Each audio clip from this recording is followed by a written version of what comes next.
Já que a Bitcoin é digital, eu posso copiar uma e replicar infinitamente até ficar bilionário, né?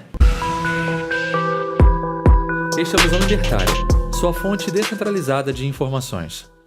Muitas pessoas ainda têm dúvidas e receios de como um sistema descentralizado, como a rede do Bitcoin, pode funcionar de maneira eficiente e resistente, sem que hajam agentes maliciosos na rede e sem que a rede seja comprometida. Uma das formas de tentar explicar isso é utilizando o conceito da teoria dos jogos juntamente à alusão ao problema dos generais bizantinos. A partir de alguns fundamentos e conceitos, podemos entender o algoritmo de consenso, o Proof of Work, como foi idealizado por Satoshi Nakamoto e como isso foi uma ideia genial para resolver o problema da falha bizantina. A teoria dos jogos é um conceito fundamental para entender o desenvolvimento das criptomoedas, sendo uma das razões pela qual a Bitcoin está prosperando desde 2009. Essa teoria é um método de matemática aplicada usado para estudar o comportamento dos indivíduos quando estes são postos em situações em que as tomadas de decisões são feitas de forma racional. Nesse sentido, é idealizado um cenário, o jogo, que é o ambiente de interação. E nesse cenário, os jogadores, que são os indivíduos, tendem a agir de forma racional quando seus resultados estão interligados a decisões de terceiros ou às regras do jogo. Assim, um jogo é vislumbrado como uma interação estratégica entre indivíduos e, nesta interação, a interdependência recíproca. Este conceito foi elaborado na área econômica para investigar padrões comportamentais dos negócios, mercados e consumidores. Os jogos teóricos são usados como ferramentas para examinar o potencial comportamental dos indivíduos que estão interagindo e os possíveis resultados das suas ações dentro de uma determinada circunstância. Para facilitar um pouco o entendimento, um dos exemplos mais comuns para tentar vislumbrar a teoria dos jogos é o dilema do prisioneiro.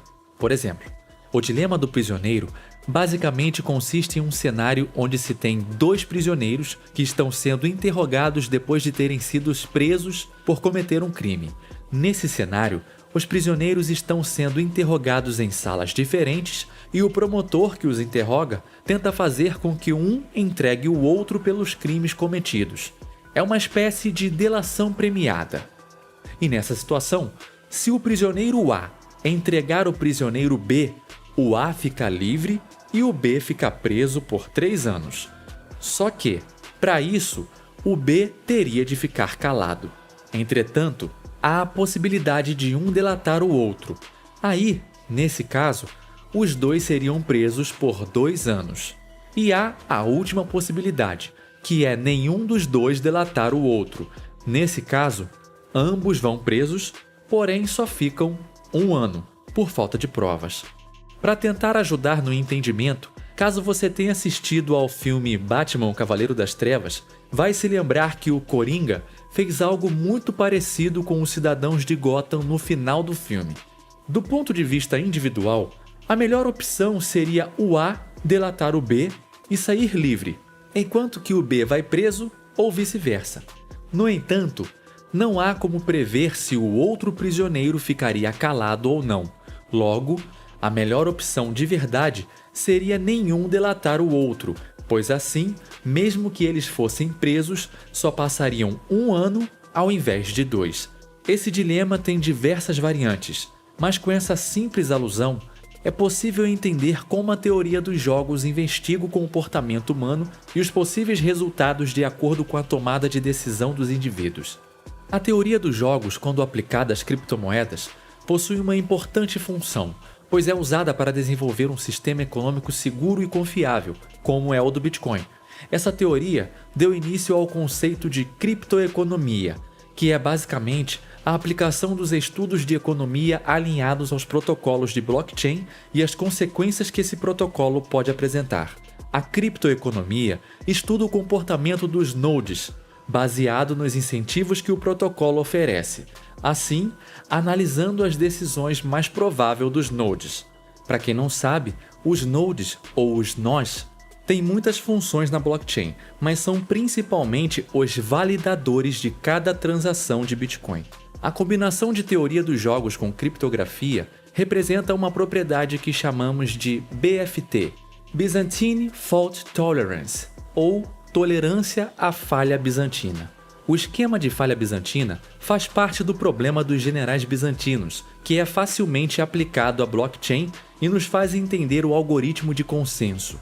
Esse conceito foi concebido em 1982, com um dilema que ilustrava um cenário onde um grupo de generais bizantinos poderiam ter dificuldades de comunicação na tentativa de chegar a um acordo sobre como iriam agir em um movimento de guerra.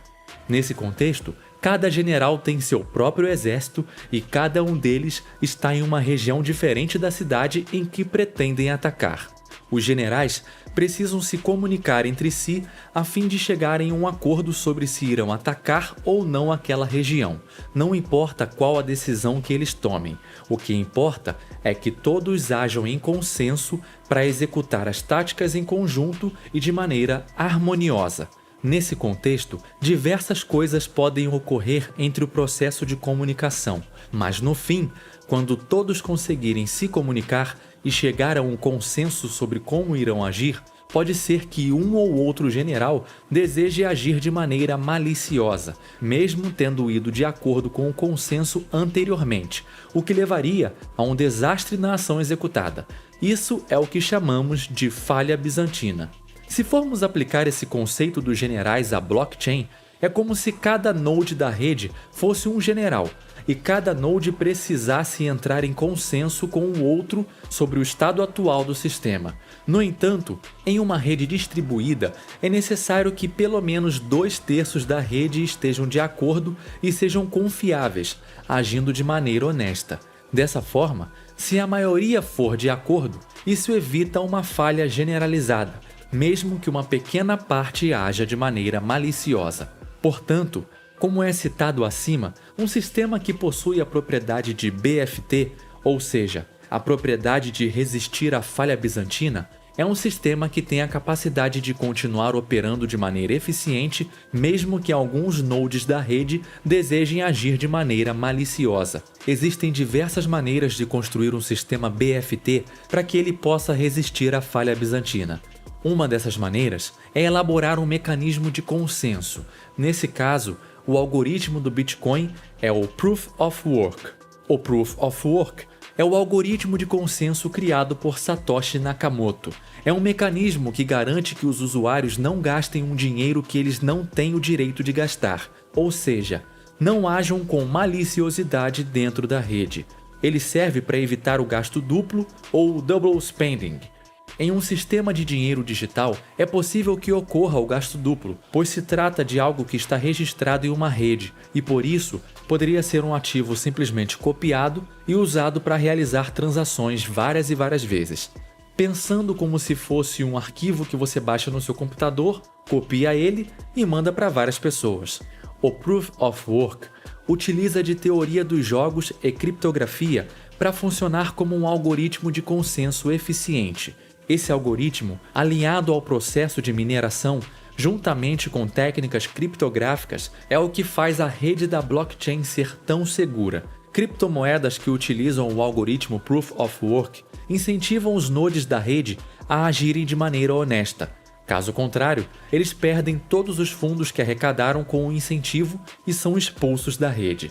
A aplicação da teoria dos jogos é para modelar e examinar como os seres humanos se comportam e tomam decisões com base em sua racionalidade, e nessa teoria sempre devem ser considerados cenários de redes distribuídas.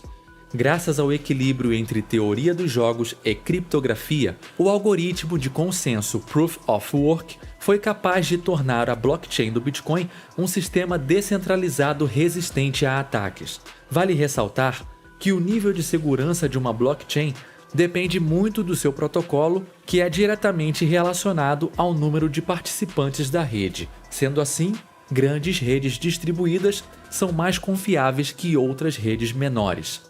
Lembre-se disso sempre que alguém vier com a ideia de que é possível dar Ctrl+C e Ctrl+V numa Bitcoin e ficar bilionário no processo. Obrigado por sua audiência. Esse artigo foi sugerido e escrito por Felipe Ojeda e Eduarda Lobato. Se você gostou desse vídeo, clique no ícone de curtir abaixo e compartilhe o vídeo em sua rede social. Se deseja ser notificado dos próximos vídeos, clique em se inscrever e depois no ícone de campainha. Até a próxima!